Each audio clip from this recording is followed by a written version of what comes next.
Coach Tim Cone, ayaw na nga bang kumuha ng bagong naturalized player at bakit kaya siya? Nagbigay ng warning sa mga foreign players na gustong maging parte ng Gilas national team. Samantala dalawang NBA player, nais daw magpa-naturalized sa Gilas ayon mismo kay CTC.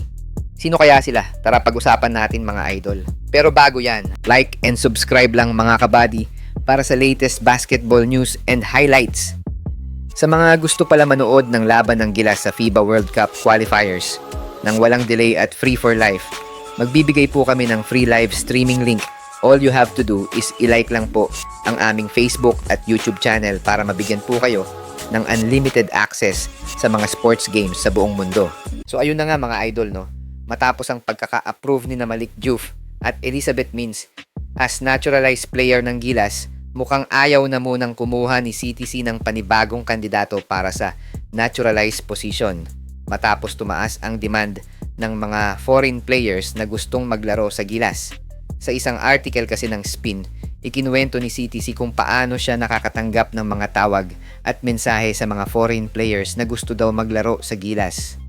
Ang system mga idol parang nagiging kalakaran na lang daw ng ibang international agent at mga foreign players na targetin ng Gilas para makapag-apply as naturalized player sa national team.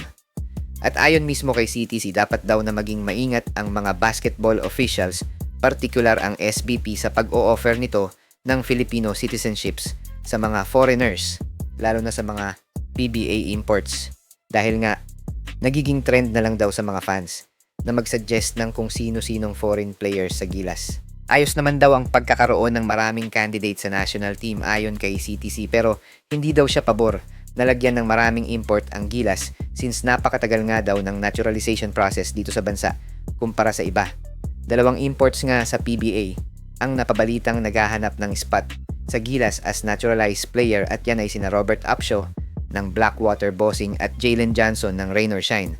Though mga talented players daw ang mga players na to, hindi pa rin sang-ayon si CTC sa pagtanggap ng mga bagong naturalized players since oras, pera at opportunity daw ng isang player ang nasasayang dahil sa tagal ng proseso ng naturalization dito sa Pinas. Dagdag pa ni Coach Tim, simula nga daw ng maging head coach siya ng Gilas, ay kaliwat kanan na ang natatanggap niyang tawag at mensahe sa US at kabilang nga daw ang dalawang NBA players sa mga personal na nagpipresinta para maging naturalized ng Gilas. Hindi nga lang dinisclose ni Coach Tim ang dalawang active NBA player na to, pero sa ngayon nga daw ay hindi pa sila pwedeng agad-agad magbigay ng desisyon. Sa ngayon nga ay waiting pa ang Gilas sa naturalization ni Benny Boatwright na nasa huling pagbasa na daw sa Senado. Pero intriguing to mga idol, no? Na dalawang NBA players pala ang nais maging naturalized ng Gilas. Sino-sinong players kaya ang sinasabi ni CTC?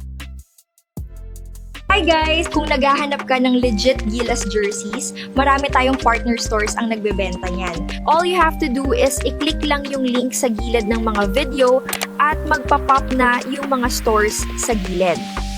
Get yours now guys at huwag kalimutan mag-subscribe kay Overdrive Highlights.